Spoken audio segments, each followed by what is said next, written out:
নমস্কাৰ মই advocate Sumi Medhi legal talks with Sumi Medhi অনুষ্ঠানটিলৈ আপোনালোক সকলোকে স্বাগতম জনাইছোঁ আজি এটা খুব গুৰুত্বপূৰ্ণ বিষয় লৈ আমি ইয়াত কথা পাতিব ওলাইছোঁ আসলতে বিষয়টো আলোচনা কৰিবলৈ মোৰ বহুত কেইগৰাকী ব্যক্তিৰ পৰা অনুৰোধ আহিছে আৰু এই বিষয়টো হৈছে মাটিবাৰী সংক্ৰান্তীয় আইনগত আলোচনা আৰু এই গোটেই কথাখিনি পাতিবৰ কাৰণে আজি আমাৰ মাজত নিমন্ত্ৰণ কৰি আনিছোঁ আমাৰ অতি শ্ৰদ্ধাৰ গৌতম জ্যোতি শইকীয়া ডাঙৰীয়া তেওঁ এগৰাকী অধিবক্তা বহু বছৰ ধৰি তেওঁ সিভিল এডভোকেট হিচাপে কাম কৰি আহিছে গৌতম দা আপোনাক স্বাগতম জনাইছো ধন্যবাদ সুমি তোমাৰ এই অনুষ্ঠানত মোক নিমন্ত্ৰণ কৰাৰ কাৰণে অকমান শিকি আছো আৰু ভালকে কৰিবলৈ চেষ্টা কৰি আছো নাই গৌতম দা আপুনি বহুত ভাল কৰি আছে মোৰটো চিন্তাই নাই যি কোনো মানে কি কয় আৰু সিভিল ৰিলেটেড কথা হলে আপুনি আছে গৌতম দা এটো কি কৰো প্ৰথম কথা হেতুই আহে আৰু আটাইতকৈ ভাল লগা কথা গৌতম দা মই ল যেতিয়া ফাইনেল দি উঠিছো ৰিজাল্ট ওলোৱাই নাই তেনেকুৱা সময়তে মোৰ হাততে মানে কেছ এটা আহিছিলে মনত আছে নে এটা মিছিং ডিক্লাৰেটৰি ডিগ্ৰী এটা লোৱা হৈছিল অম্বা কৈবৰ্তন বা আপোনাৰ পাৰ্টি নাম মনত আছে এটো আমাৰ 15 বছৰ আগৰ কথা এটো ইনফেক্ট হয়তো মই নিজাববীয়াকৈ কৰা সাগে এক বা দুই নম্বৰ কেছ আছিল সেইকাৰণে মনত আছে সঁচা দেই খুব ভাল লাগে মনত পৰিলে না কথাটো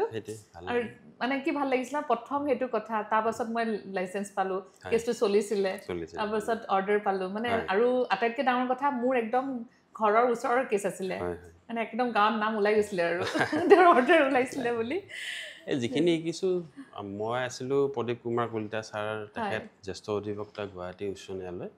তেখেতৰ আণ্ডাৰতে মই 2006 চনৰ জানুৱাৰীৰ পৰা তেখেতৰ আণ্ডাৰত আছিলো 2016 চনলৈ একদম কন্টিনিউয়াছলি আৰু যি অকমান যি সামান্য শিকিছো ছাৰৰ আশীৰ্বাদ আৰু সেইখিনিকে কন্টিনিউ কৰাৰ চেষ্টা কৰিছো নাই নাই ঠিকে বহুত ভাল কৰি আছে গৌতম দা আপুনি আৰু গৌতম দা আসলতে কি হৈছে এই যেটো সিভিল কথাখিনি বা মাটিবাৰী সংক্ৰান্তীয় কথাখিনি কাৰণে বহুত মানুহে মোক মানে পাৰ্সোনালি মেসেজ পঠাইছে আলোচনা কৰিবলৈ মানে এটোটো ইমান এটা সবৰ কাৰণে বৰ ডাঙৰ কথা নহয় জানো আজিকালি ইমান বেছি সমস্যা হোৱা দেখা গৈছে মাটি মানে কোনোবাই কিনাৰ পিছত গম পায় যে এইবোৰ মাটি আগতে কোনোবাই বেলেগে কিনি থৈছে বহুত ধৰণৰ সমস্যা সো আপুনি আজি অকমান ক্লিয়াৰ কৰি দিব কথাটো মই যিখিনি মোৰ যথামান্য জ্ঞান মই চেষ্টা কৰিম নাই ঠিক আছে এইখিনি তাকে গৌতম আমি প্ৰথম আহিছো যে মাটি এটা যেতিয়া কিনিবলৈ যায় এগৰাকী ব্যক্তিয়ে সাধাৰণতে তেওঁ কি ধৰণৰ নথিপত্ৰবোৰ চাব লাগে একচুয়ালি কি হয় মাটি কিনাৰ আগত প্ৰথম কামটোৱে হ'ল মানে চেইন অফ টাইটেলটো চাব লাগে যে যাৰ পৰা আপুনি কিনিব বিচাৰিছে মাটিটো তেওঁৰ নিজাস বিকিব পৰা অধিকাৰটো আছে নাই বা তেওঁ যাৰ পৰা কিনিছিলে এই লিংক ডিডখন ফাৰ্স্ট তো হে লিংক ডিডখন সেই মতে যাৰ পৰা কিনিছিলে নামজাৰি হৈছিলে নে নাই বা যাৰ পৰা নেক্সট জুনজনে যাৰ পৰা আপুনি এতিয়া কিনিব ওলাইছে তেওঁৰ দলিলখন চাবলে প্ৰথম হ'ল টাইটেল মাটিৰ ওপৰত টাইটেলটো প্ৰথম ভেৰিফাই কৰাটো এক নম্বৰ কাম তাত চাব লাগিব তেওঁৰ প্ৰপাৰ টাইটেল ডকুমেন্ট আছে নাই এই টাইটেল ডকুমেন্টখনৰ যেটো শিডিউল আৰু যেটো বৰ্তমান মাটি বিকিব ওলাইছে সেই শিডিউলটো মিলিছে নাই চাৰিওফালে বাউণ্ডাৰী মানুহ মিলিছে নাই এইকেইটা বস্তু তাৰ পিছত জমাবন্দীত তেওঁৰ নাম আছে নাই বা তেওঁৰ ভেন্ডৰ আগৰ যিজন মানুহ তেওঁৰ নাম আছিল নে নাই বা সেই মাটিটো ইতিমধ্যে কাৰোবাৰ তাত বিক্ৰী হৈছে নেকি এই গোটেইখিনি বস্তু চাব লাগে আৰু তাৰ পিছত এটা ইম্পৰ্টেন্ট কথা হ'ল ফিজিক্যাল ভেৰিফিকেশন মানে পজিশনটো খুব ইম্পৰ্টেন্ট আজিকালি কাৰণ মাটি ইফালে কাগজে পত্ৰই বিক্ৰী হৈ যাব মাটিত কিন্তু বেলেগ মানুহ বহি আছে বা আপোনাক বেলেগ মাটি এটা দেখাই পেলাই বেলেগ মাটি বিক্ৰী কৰি দিব এনেকুৱা ধৰণৰ কথা বতৰা হৈ আছে মানে বৰ্তমান সময়ত তো এইখিনি বস্তু খুব ইম্পৰ্টেন্ট চাবৰ কাৰণে এবাৰ অফিচিয়েল ভেৰিফিকেশন ভেৰি মাছ নেসেসাৰী লগতে আপোনাৰ কোৰ্টত ফৰ্ম 50 বুলি কয় এখন ফৰ্ম 50 তাত কিবা লিটিগেশন আছে নেকি সেই মাটিটোৰ ওপৰত হেতু ভেৰিফাই কৰিব পাৰি হেতু কৰাই লোৱা উচিত মই ভাবো মানে আগত আগবঢ়াৰ আগতে মানে যিকোনো এটা মাটি কিনাৰ মেইন হ'ল টাইটেলটো চাব লাগে টাইটেলটো তাও বাই ৱে অফ ইনহেৰিটেন্স পাইছে না কাবাৰ পৰা কিনিছে গোটেইখিনি এজন জনাবুজা মানুহৰ দ্বাৰা কৰাই ললে মানে ভৱিষ্যতে কোনো ধৰণৰ দিগদাৰি নহয় আৰু নাই ঠিক আছে এতিয়া আমি জানিব বিচাৰি ধৰি লওক গোটেইখিনি টাইটেল ঠিকে থাকিলে সবখিনি ভেৰিফিকেশনত ওকে হ'ল এতিয়া তেওঁলোকে মাটিটো কিনাৰ প্ৰক্ৰিয়াত যাব এতিয়া আপুনি জনাব নেকি যে মাটিটো কি ধৰণৰ কি প্ৰসেছত তেওঁলোকে কিনিব কিনাৰ পিছত ৰেজিষ্টাৰ কৰি মিউটেশন কি ধৰণে হ'ব মানে প্ৰথমতে সব কিছুমানে এখন বাইনা পত্ৰ বা এগ্ৰিমেন্ট ফৰ সেল কৰে এতিয়া আইনত এইটো হেৰি আছে যে বাইনাপত্ৰখন যদি দখল সমজাই নিদিয়ে বাইনাপত্ৰৰ সময়তে তেতিয়াহ'লে নিড নট বি ৰেজিষ্টাৰ্ড মানে ৰেজিষ্টাৰ নকৰিলেও হয় কাৰণ বাইনাপত্ৰই আপোনাক মাটিৰ মালিকী স্বত্ব নিদিয়ে কিন্তু এইটো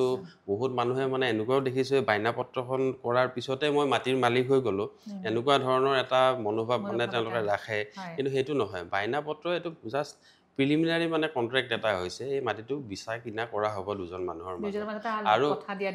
কথা দিয়া দি আৰু তাৰ যিখিনি টাৰ্মছ এণ্ড কণ্ডিশ্যনছ থাকে সেইমতে গৈ তেওঁলোকে ফাইনেল চেল ডিডখন ৰেজিষ্টাৰ কৰিব এতিয়া এইখিনি এগ্ৰিমেণ্টখন কৰাৰ পিছত পাৰ্মিশ্যন নিজে মাষ্ট পাৰ্মিশ্যনটোতো লাগিবই sale permission competent authority deputy commissioner respective district আৰু চিটিৰ ভিতৰত হ'লে GMDA পাৰ্মিশ্যন লাগে বাহিৰত হ'লেতো সেনেকুৱা হেৰি নাই তাৰ সেইখিনি হোৱাৰ পিছত আপোনালোকে নেচেচাৰী ফিজ দি পেলাই ৰেজিষ্টাৰ কৰিব লাগিব ৰেজিষ্ট্ৰেশ্যনৰ পিছত within next 6 months as per law নামজাৰিটো কৰাব লাগে তেতিয়াহে তাৰমানে কি হয় ৰেকৰ্ডছ অফ ৰাইট যিখন জমাবন্দী সেই জমাবন্দীখনত আপোনাৰ নামটো আহিব যদিও জমাবন্দীত নামটো অহা মানে আপুনি মালিক নহয় কিন্তু মালিক হ'বৰ কাৰণে আপোনাৰ অলৰেডি টাইটেল ডিডখন আছে চেল ডিড হওক গিফ্ট ডিড হওক whatever the case may be তাকেতো এনেই জেনেৰেলি যেতিয়া আমি এপ্লাই কৰিম তাতে কি ডকুমেণ্টেশ্যনৰ প্ৰয়োজন হয় নামজাৰিৰ কাৰণে এপ্লাই নহয় যেতিয়া মানে তেওঁলোকে পাৰ্মিশ্যনৰ কাৰণে এপ্লাই কৰিব তাত জেনেৰেলি আমাৰ প্ৰয়োজন এখনটো এপ্লিকেশ্যন থাকিব ফৰৱাৰ্ডিং তাৰপিছত ফৰ্ম 50 খিনি থাকিব NEC খন থাকিব তাৰপিছত আপোনাৰ এখন চেলাৰী এফিডেভিট আৰু ভোটাৰ আইডি তেওঁলোকৰ আইডি মানে ৰেচিডেন্সিয়েল প্ৰুফ বুজি পাইছো এইখিনি দিব লাগে এইখিনি বস্তু দিয়ে তেওঁলোকে এপ্লাই কৰাৰ পিছত ৰেজিষ্টাৰ হ'ব তাৰপিছত নামজাৰি হ'ব সেইটো এটা পাৰ্মিশ্যনটো পোৱাৰ পিছত ৰেজিষ্টাৰ হ'ব তেতিয়া আপুনি অকণমান আগতে এগ্ৰিমেণ্টৰ কথা ক'লে যে এতিয়া আমি আহোঁ যে এগ্ৰিমেণ্টৰ কথা যে এখন যেতিয়া এটা দুজন পাৰ্টিৰ মাজত কণ্ট্ৰেক্ট হ'ব লাইক মানে মাটিটো চেল কৰিম আৰু তেওঁ ল'ব বুলি ক'ব সেই এগ্ৰিমেণ্টখন কি ৰেজিষ্টাৰ্ড হ'ব লাগিব নেকি নাই এনেকুৱা এগ্ৰিমেণ্ট ফৰ চেল কম্পালচৰিলি ৰেজিষ্টেবল নহয় কিন্তু ইয়াতে কিছুমান কথা আছে যদি পজিশ্যন হেণ্ডঅভাৰ কৰে তেতিয়াহ'লে ৰেজিষ্ট্ৰেশ্যন ইজ মাষ্ট ৰেজিষ্ট্ৰেশ্যনটো কাৰণ এটা ৰাইট যদি ক্ৰিয়েট কৰে ছেকশ্যন 17 অফ ৰেজিষ্ট্ৰেশ্যন এক্ট 1908 তাতে স্পেচিফিকেলি আছে যে মানে আপোনাৰ এনি প্ৰপাৰ্টি 100 টকা ওপৰৰ সম্পত্তিৰ মূল্য সেইটো যদি বেচা কিনা মানে সেই প্ৰপাৰ্টিৰ ওপৰত ৰাইটটো যদি ক্ৰিয়েট কৰে তেতিয়াহ'লে সেইখন কম্পালচৰিলি ৰেজিষ্টেবল সেইকাৰণে এগ্ৰিমেণ্ট ফৰ চেলৰ ক্ষেত্ৰত এইটো প্ৰযোজ্য নহয় কিন্তু আপোনাৰ বাকী চেল ডিড হওক গিফ্ট ডিড হওক বা এনি আদাৰ ৱে অফ কনভিয়েন্স তাত আপোনাৰ ৰেজিষ্ট্ৰেশ্যন ইজ কম্পালচৰি এতিয়া ধৰি লওক কিছুমানে এখন এগ্ৰিমেণ্ট নটৰী কৰি থৈ দিয়ে নাইবা কিছুমানে এনেকৈ লিখিত এখন বাইনাপত্ৰ কৰি লয় সেই দুখনৰ ওপৰত ডকুমেণ্টেশ্যনত তেওঁ পইচা দি দিয়ে সেই দুখনৰ কোনো ভ্যালু নাই নেকি মানে না আছে আছে এগ্ৰিমেণ্ট ফৰ চেলৰ ক্ষেত্ৰত সেইটোৱে ক'লো এগ্ৰিমেণ্ট ফৰ চেলৰ ক্ষেত্ৰত এইটো মহামান্য উচ্চতম ন্যায়ালয়ৰ বিভিন্ন ধৰণৰ এনেকুৱা হুকুম আছে য'ত কোৱা হৈছে যে এগ্ৰিমেণ্ট ফৰ চেল যে কম্পালচৰিলি ৰেজিষ্ট্ৰেবল ইনষ্ট্ৰুমেণ্ট নহয় কিন্তু চেল ডিডখন হয় চেল ডিডখন আপোনাৰ ৰেজিষ্টাৰ কৰিবই লাগিব বুজিছোঁ সেইটো মানে ৰেজিষ্টাৰ কৰিব লাগিব ন এতিয়া আৰু এটা কথালৈ আহিছোঁ কিছুমান ক্ষেত্ৰত দেখুওৱা পোৱা যায় বিশেষকৈ এইবোৰ গাঁও অঞ্চলত হয় যে চিঠাত তেওঁলোকৰ নামটো লিখি দিয়ে হোৱাৰ পিছতে তেওঁলোকে ভাবে যে তেওঁলোকৰ নামত মাটিটো নামজাৰি হৈ গ'ল কিবা বিভিন্ন প্ৰকাৰে তেওঁলোকে চিঠাৰ নামটো অফিচতো কথা চথা পাতি উঠাই লয় কিন্তু কথাটো হ'ল চিঠাত নামজাৰিটো উঠাৰ কোনো একো যদি ডিড নোহোৱাকৈ নামজাৰিটো উঠায় সেইটো কিমান ভ্যালিড নহয় এইটো একচুৱেলি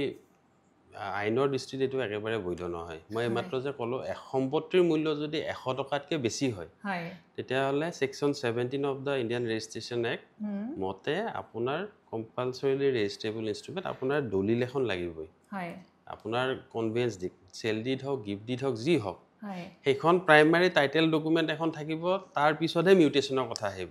আমিও দেখিছোঁ মানে মোৰ যি সামান্য এই প্ৰেক্টিচিং কেৰিয়াৰ বা ছাৰৰ লগত থাকোঁতে বেছিকৈ পাইছিলোঁ আগতে গাঁৱৰ মানুহ আহে মই মাটিৰ মালিক কেনেকৈ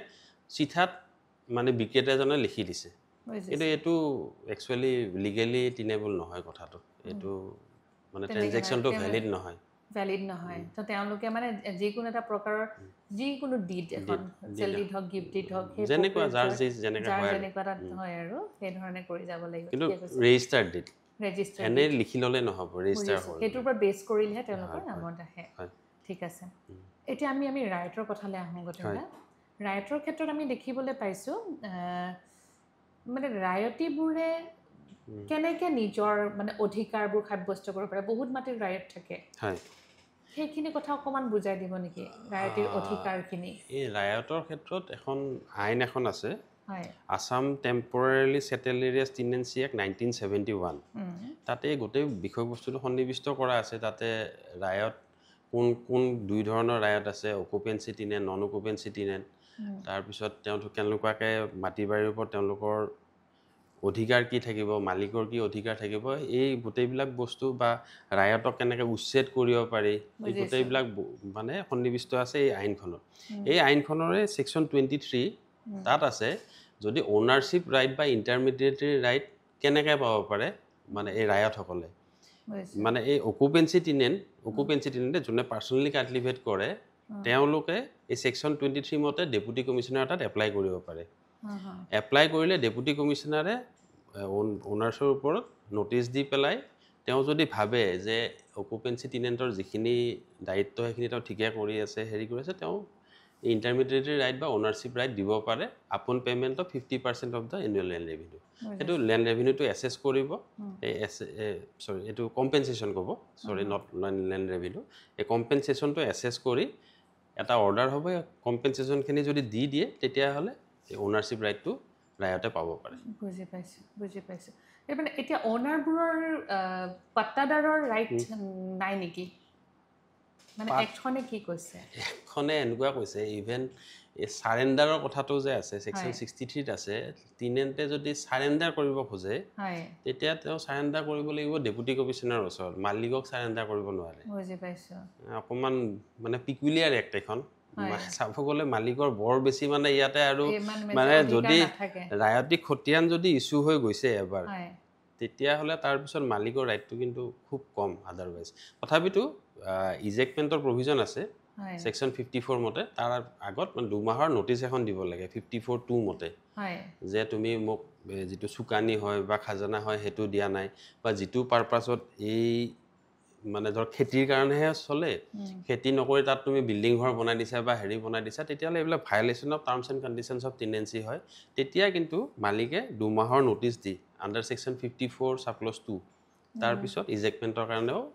দেৱানী আদালতত গোচৰ তৰিব পাৰে আচ্ছা ঠিক আছে এতিয়া আমি আৰু এটা কথা আপুনি মানে ডি চি অফিচৰ কথা কওঁতে মনত পৰিলে যে জেনেৰেলি যেতিয়া মিউটেশ্যন পাৰ্টিশ্যন বা এনি কাইণ্ড অফ এটা মানে অৰ্ডাৰ এটা চাৰ্কুল অফিচৰ পৰা পাছ হয় সেইটো যদি চেলেঞ্জ কৰিব লাগে মানুহে ডি চি অফিচত চেলেঞ্জ কৰিব লাগিব নহয় জানো ইয়াতে চোৱা ইয়াতে এখন আমাৰ এক্ট আছে বহুত পুৰণি এক্ট মেগনা কাৰ্টা বুলি কয়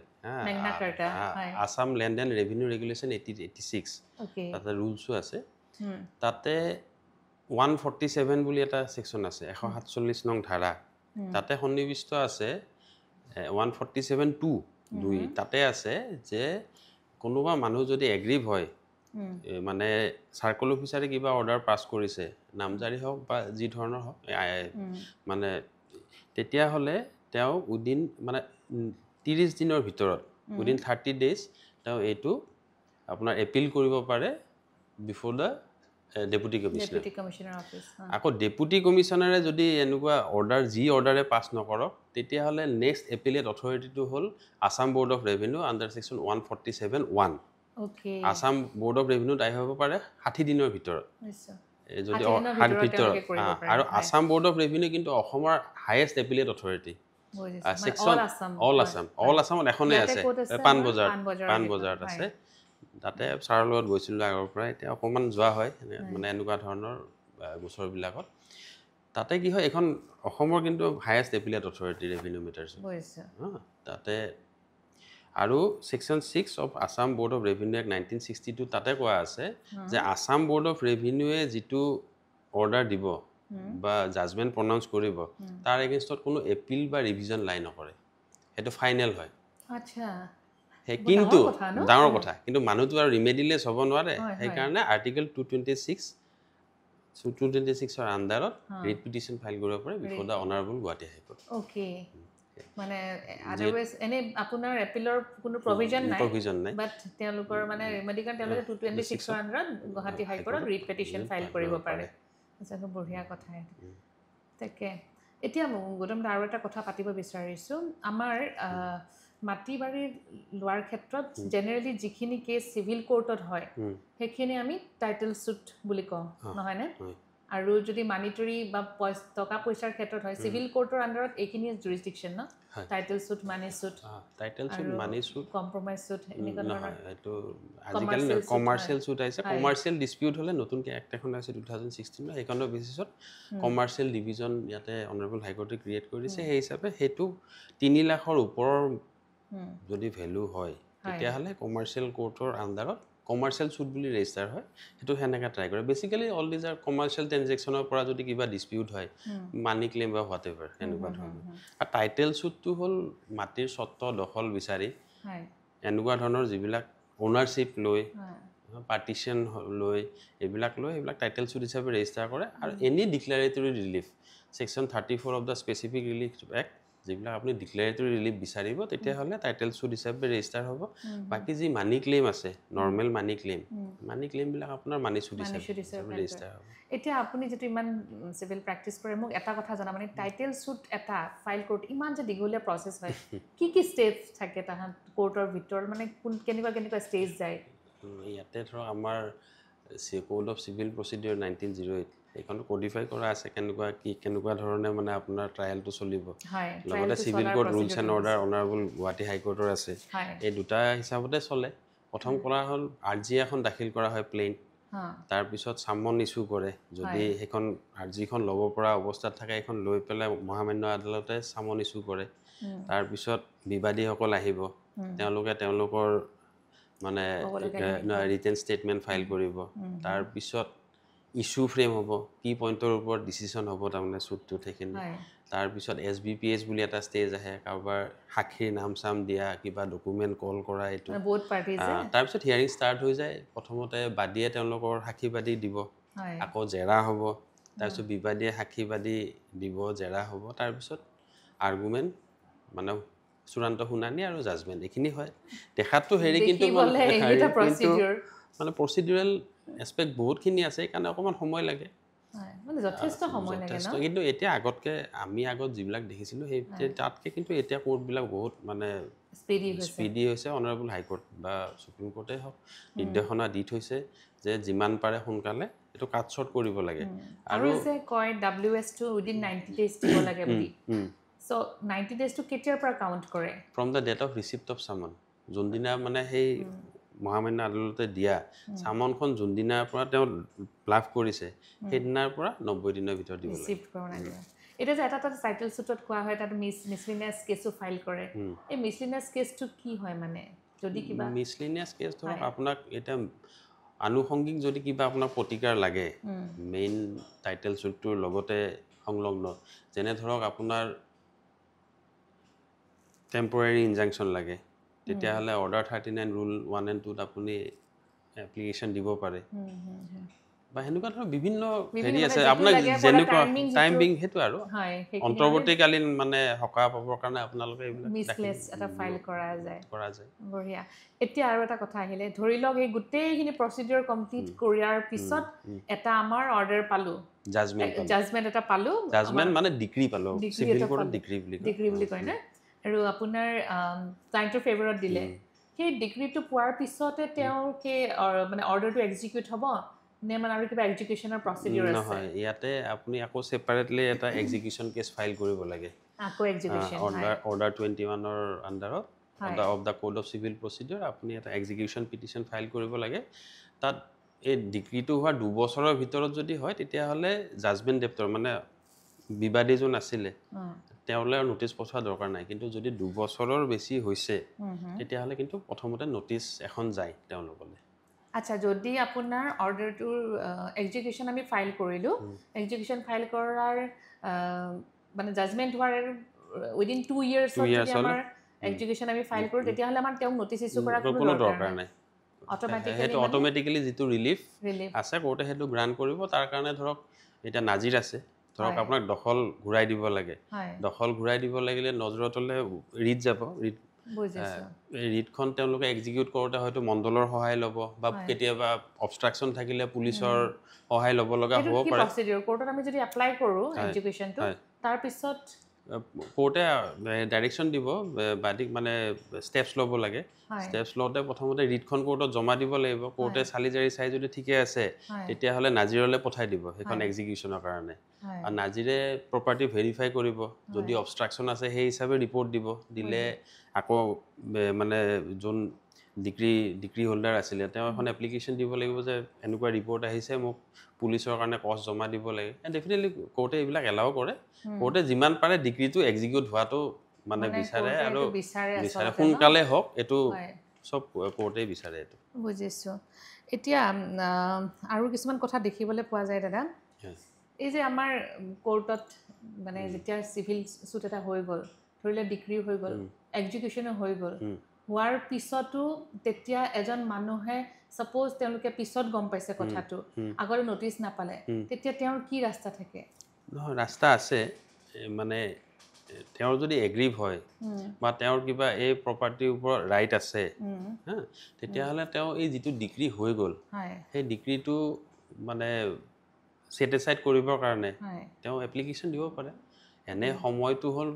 30 দিনৰ ভিতৰত দিব লাগে কিন্তু তেওঁ যদি দিব নোৱাৰে কিয় দিব নোৱাৰিলে তাৰো এখন সংলগ্ন দৰখাস্ত দিলে যদি মেৰিট আছে কোৰ্টে ডেফিনেটলি কনচিডাৰ কৰিব আৰু এতিয়া কিছুমান ক্ষেত্ৰত দেখিবলৈ পোৱা যায় মাটি বাৰীৰ কাগজ পত্ৰ সকলোতে আপোনাৰ নাম আছে মানে অনাৰৰ নাম আছে কিন্তু পজেশ্যনটো নাই পজেশ্যন বেলেগ মানুহৰ আছে মানে তেওঁলোকে লাগিও বহুত কিটা কেছ আমাৰো এনেকৈ আমি আলোচনাত আছোঁ ইচ্ছা কৰিও মানে পাৰা নাই বা তেওঁলোকে চাৰ্কুল অফিচত গৈছে যদিও ডিমাৰ্কেশ্যন ল'ব পৰা নাই সেই ধৰণৰ কথাবোৰৰ ক্ষেত্ৰত মানে আমাক আইনে কেনেধৰণে মানে সহায় কৰিব এডভাৰ্ছ পজিশ্যনৰ ইয়াত ধৰক এতিয়া সেইটো এটা এডভাৰ্ছ পজিশ্যনৰ এংগল এটা আছে এডভাৰ্ছ পজিশ্যন এনেকুৱা মানে কি 12 বছৰৰ অধিক সময় যদি কোনোবা ধৰক মোৰ মাটি তুমি ধৰা বহি আছা 12 বছৰ বেছি হৈছে মোক বুঢ়া আঙুলি দেখাই বহা বুলি কয় যিটো তেতিয়াহ'লে মানে 12 বছৰ যেতিয়া শেষ হৈছে তাৰ পিছৰ পৰা তোমাৰ তাত এটা ৰাইট এক্ৰু কৰে বাই ৱে অফ এডভাৰ্ছ পজিশ্যন কিন্তু সেইটো বস্তু আকৌ যদি মই তোমাক থাকিব দিছোঁ সেইটো যদি প্ৰমাণ হয় যে ইউ আৰ এন পাৰ্মিচিভ অকুপায়াৰ তেতিয়াহ'লে তুমি 100 বছৰ থাকিলেও কিন্তু এই পাৰ্মিচিভ অকুপায়াৰ কেতিয়াও আকৌ এডভাৰ্ছ পজিশ্যন ক্লেইম কৰিব নোৱাৰে বঢ়িয়া পাৰ্মিচিভ যিটো পাৰ্মিশ্যন হ'ব এইটো মানে এইটো ৰিটেন হ'ব লাগিব এনেকুৱা কথা নাই বা ৰিটেন হ'লেতো খুবেই ভাল মানে মই মালিকৰ হৈ পেলাই কৈছোঁ কথাটো কিন্তু ৰিটেন পাৰ্মিশ্যন নহ'লেও এনেকুৱা এভিডেন্স যদি আহি যায় যে থাকিব দিয়া হৈছিলে সেনেকুৱাকৈ যদি প্ৰমাণ কৰিব পাৰে তেতিয়াহ'লে মালিকৰ ভাল হ'ব পাৰে ওচৰত আৰু এতিয়া কিছুমান দেখিবলৈ পোৱা যায় বহুত ফেমিলি মানে এনেকৈ থাকিবলৈ গৈ বাহিৰত গুচি গ'ল ন কাৰোবাক থাকিব তেনেকৈ মাটিবোৰ অকুপাই কৰি লৈছে মানে মোৰ নিজৰ ফ্ৰেণ্ড এজনী ফেমিলিয়ে মই আপোনাক এবাৰ কথাও পাতিছিলোঁ ন তেওঁলোকৰ গোটেইখিনি মানে আমেৰিকাত থাকে পেৰেণ্টছ ইয়াতে অকলে থাকে মাটিবোৰ চবে বেলেগে পজিশ্যন লৈ লৈছে তেওঁলোকে ওচৰ কৰিব পাৰে এইটো পাৰ্মিচিভ এইটো যিখিনি কথা মই এইটো ক্ষেত্ৰত বুজি পাইছোঁ এইটোতো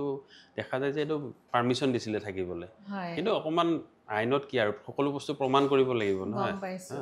এটা তেতিয়াহ'লে পাৰ্মিশ্যন ছাপ'জ ৰিটেন নাছিলে তেতিয়া আমাৰ গাঁওবুঢ়া বা লোকেল যিখিনি মানুহ আছে তেওঁলোকেও এটা ৰিটেন লৈ কামটো কৰিব পাৰে বা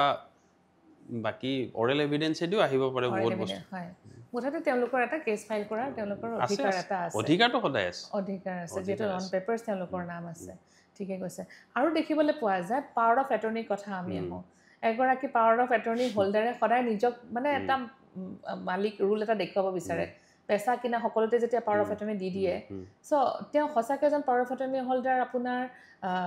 কি কয় সম্পূৰ্ণ তেওঁ হেৰি হ'ব পাৰে নেকি নহয় ছাৰ পাৱাৰ অফ এটৰ্নিৰ ৰুলটো ভেৰি লিমিটেড যিখিনি পাৱাৰ দিয়া আছে এটৰ্নিখনত তেওঁ সেইখিনিতকৈ 1 ইঞ্চিও বেছি কৰিব নোৱাৰে চেল এইখিনি গোটেইখিনিতো দি দিয়ে জেনেৰেল পাৱাৰ অফ এটৰ্নিৰ ক্ষেত্ৰত দি দিয়ে কিন্তু কনচিডাৰেশ্যন এমাউণ্ট বা সেইখিনিতো মালিকে পাব লাগিব নহয় আল্টিমেটলি মালিকৰ হৈহে তেওঁক কৰিব দিছে আৰু এনেকুৱা দেখা যায় যে পাৱাৰ অফ এটৰ্নি ল'লোঁ মানে মই মালিক হৈ গৈছোঁ ন কেনেকৈ হৈছে মোৰ এটৰ্নি আছে এনেকুৱা ধৰণৰ মানুহ আমি পাইছোঁ মানে এই হেৰি কিন্তু এইটো তেওঁলোকে বুজি নাপায় যে power of attorney title transfer নহয় বা মাটিৰ মালিক হৈ নাযায় মালিকৰ হৈ কিছুমান পাৰ্টিকুলাৰ কাম কৰিব দিছে সেই কামখিনি কৰাটোৱে তেওঁৰ তাতকৈ বেছি নহয় কিন্তু আৰু অনাৰেবল এপেক্স কোৰ্টে সুৰজ লেম বুলি এটা খুব হেৰি কেছ আছিলে তাত দিছে মানে পাৱাৰ অফ এটৰ্নিৰ ৰুলটো কিমান ৰেষ্ট্ৰিক্টিভ মানে মালিক যে কেতিয়াও নহয় সেইটো বস্তু একদম খুব সুন্দৰকৈ একদম ডিটেইল ডিছকাশ্যন আছে সেই কেছটোত পাৱাৰ অফ এটৰ্নি কিমান দূৰলৈ প্ৰযোজ্য কিমান কি কৰিব পাৰে ইভেনটো ডেপ্ৰিচিয়েট কৰিছে মানে পাৱাৰ অফ এটৰ্নি থ্ৰু দি চেলবিলাক বুজিছোঁ কিন্তু পাৱাৰ অফ এটৰ্নি এখন ৰেজিষ্টাৰ্ড আৰু নটাৰী দুটাই কৰিব পাৰি এই ক্ষেত্ৰত মানে কোনখন ভ্যালিড কয় আপুনি ৰেজিষ্টাৰ্ড ইনষ্ট্ৰুমেন্ট এটা সদায় এডিশনাল হেৰি এটা থাকে আৰু আপুনি সেল টেল কৰিব লাগিলে ৰেজিষ্টাৰ হ'বই লাগিব বঢ়িয়া ঠিকে কৈছে আৰু গৌতম দা কিছুমান কথা আমি দেখিবলৈ পাওঁ যে এগৰাকী ঘৰৰ মূল মুখিয়াল যেতিয়া ঢুকাই যায় জেনেৰেলি ৱাইফ গৰাকীয়ে মানে মাটিৰ ওনাৰ হয় নহয় জানো এই ক্ষেত্ৰত কিছুমান ল'ৰা ছোৱালীৰ ক্ষেত্ৰত এই গোটেই কথাখিনি অকমান বুজাই দিয়কচোন ইয়াতে আমাৰ হিন্দু সাকসেছন এক্ট যিখন আছে তাৰ মতে কি আমাৰো ভাবিছিলে ইভেন মই আমাৰ ঘৰৰ মানুহকো দেখিছোঁ যে হাজবেণ্ড ঢুকাই গ'ল ৱাইফ গোটেইখিনি প্ৰপাৰ্টিৰ মালিক হৈ যাব তেওঁ যেতিয়ালৈ জীৱিত আছে কিন্তু আইনে সেইটো কথা নকয় আইনে কয় যে লিগেল ইয়াৰ্ছ যোন লিগেল ইয়াৰ হয় ক্লাছ 1 লিগেল ইয়াৰখিনি অট'মেটিকেলি আহিব যেনে ৱাইফ ল'ৰা ছোৱালী আৰু তেওঁৰ যদি মাক জীয়াই আছে মাক ল'ৰা ছোৱালী গোটেইখিনি মানে তেওঁৰ পৰিয়ালৰ গোটেইখিনি জেনেৰেলি এনেকুৱা এটা হৈ যায় না ৱাইফজনীয়ে পুৰা ওনাৰ সেইটো বস্তু সমাজত দেখিবলৈ পোৱা যায় সেইটো আমাৰ মানে অকমান আগৰ পৰা চলি আহিছে কিন্তু আইনে সেইটো হেৰি নকৰে আইনে সবকে সমানে ভাগ কৰি দিছে যোনবিলাক ক্লাছ 1 লিগেল ইয়াৰ হয় তেওঁলোকে পাব যদি ক্লাছ 1 লিগেল ইয়াৰ নাই তেতিয়াহ'লে ক্লাছ 2 তাত যাব বুজিছোঁ এতিয়া আপুনি কওকচোন কিছুমান ক্ষেত্ৰত দেখিবলৈ পোৱা যায় অমুকক মই তেজ্য পুত্ৰ কৰি দিছোঁ তেনেকুৱা কিবা কথা আছে নেকি যে এবাৰ তেওঁ যিহেতু জন্মগতভাৱে এইটো পৰিয়ালৰ তেওঁ সদস্য হয় তাত আপোনাৰ তেওঁৰ অধিকাৰসমূহ কিমান মই মোৰ সীমিত জ্ঞানেদি যিটো জানো তেজ্য পুত্ৰ বুলি আইনত কোনো কনচেপ্টে নাই বা এনেকুৱা ক'তো মই আজিলৈ পোৱা নাই বা মই মোৰ জ্যেষ্ঠজনকো কেতিয়াবা এনেকুৱা ধৰ আহোঁতে মিটাৰ আহোঁতে আমি কথা পাতিছিলোঁ তাত কৈছে যে তেজ্য পুত্ৰ কোনো কনচেপ্টে নাই আপুনি তেওঁক প্ৰপাৰ্টিৰ পৰা ডিপ্ৰাইভ কৰিব পাৰে তেতিয়াহ'লে আপুনি বাকী কেইজনৰ নামত উইল কৰিব লাগিব বা গিফ্ট কৰিব লাগিব গিফ্ট কৰিব পাৰে গিফ্ট কৰিব পাৰে তেওঁক এক্সক্লুড কৰি পেলাই কিন্তু মই তেজ্য পুত্ৰ কৰি দিলোঁ না সেইটো যদি আপোনাৰ এনচেষ্ট্ৰেল প্ৰপাৰ্টি হ'ল সাপোজ ককাকৰ প্ৰপাৰ্টি তেতিয়াতো তেওঁৰ এটাতো শ্বেয়াৰ থাকিব ন তেওঁৰ ডেফিনিট শ্বেয়াৰ এটা থাকিব সেই শ্বেয়াৰটোৰ পৰা কৰিব পাৰিব বুজিছোঁ কিন্তু তেজ্য পুত্ৰ কোনো কনচেপ্ট তেনেকুৱা কোনো ধৰণৰ কনচেপ্ট নাই ন মানে জন্ম পালে সেইটো পৰিয়ালত তেওঁৰ অধিকাৰ থাকিবই এইবোৰ মানে প্ৰশ্ন সাধাৰণ আহি থাকে কেতিয়াবা আমাৰ অকণমান এম্বেৰেছিং লাগে কেনেকুৱা ধৰণৰ কি হৈছে আইন সদায় মানে নতুন নতুন কথা জনাৰ এটা হেৰি নহয় এতিয়াতো শেষ নাই মানে এতিয়াও নিজকে কেতিয়াবা হেৰি লাগে ইমান মানে বহুত ওয়াইডটো আৰু মানে সিভিলৰ বোলে সবে কয় ন এখন সাগৰ বুলি কয় সাগৰ আমিতো একদম অকমান কিন্তু বহুত ইন্টাৰেষ্টিং ন তো আপুনি সময় দিব লাগে কেছ কৰিছে তাৰ ভিতৰত অকমান মনত থকা কিবা এটা কেছৰ কথা কওক না ৰিসেন্টলি এটা কেছত আপুনি মই গম পাওঁ মানে এনেকুৱাও কিছুমান হৈ যায় যে পাৰ্টিয়ে নহয় টেনেন্সিকে আপোনাৰ মানে পাৰ্টি বনাই যে এটা কেছ কৰিছিল অকমান আপুনি যে ডিসকাস কৰিছিল এই কেছটো কথা অকমান ক'ব নেকি ভেৰি ইন্টাৰেষ্টিং মানে এটোত মানে কি হ'ল মোৰ যিজন মক্কেল এইজন মাটিৰ মালিক মাটি কিনি ৰেজিষ্টাৰ কৰি ধুনীয়াকৈ মাটিত বহি আছে হঠাৎ কোৰ্টৰ পৰা নাজিৰ গৈ সিহঁতক উঠাই দিলে উঠাই মানে একদম ভাঙি চিঙি ভাল ডাঙৰে প্ৰপাৰ্টি আছিলে 7 বিঘামান মাটি তাৰপিছত আমাৰ ওচৰত আহিলে আমি কাগজ পত্ৰ পৰীক্ষা কৰি চাওঁ যে এজন বেলেগ মানুহে যাৰ জমাবন্দীত কিবা কাৰণত নামটো আছিলে নিজকে মালিক দেখাই বেলেগ এজনক মানে আপোনাৰ টিনেণ্ট বনাইছে এই টিনেণ্ট যোনজন আছিলে তেওঁক বিবাদী বনাইছে বনাই নিজৰ মাজতে এটা ডিগ্ৰী লৈছে কলুচিভ ডিগ্ৰী লৈ পেলাই আমাৰ মানুহজন যোন ৰেজিষ্টাৰ্ড সেল ডিড মূলে তেওঁ মাটিত বহি আছে তেওঁক উঠাই দিছে তো আল্টিমেটলি আমি এপ্লিকেশ্যন ফাইল কৰিলোঁ ফাইল কৰোঁতে কোৰ্টে ষ্টে দিলে এতিয়া চলি আছে কেছটো চাওঁ কি হয় চলি আছে থাকে কিয় মন থকা কেছ কওক না একদম ইন্টাৰেষ্টিং বহুতখিনি কেছ আহে ন মানে অকমান মনলৈ অহা কিবা আছে নেকি ইণ্টাৰেষ্টিং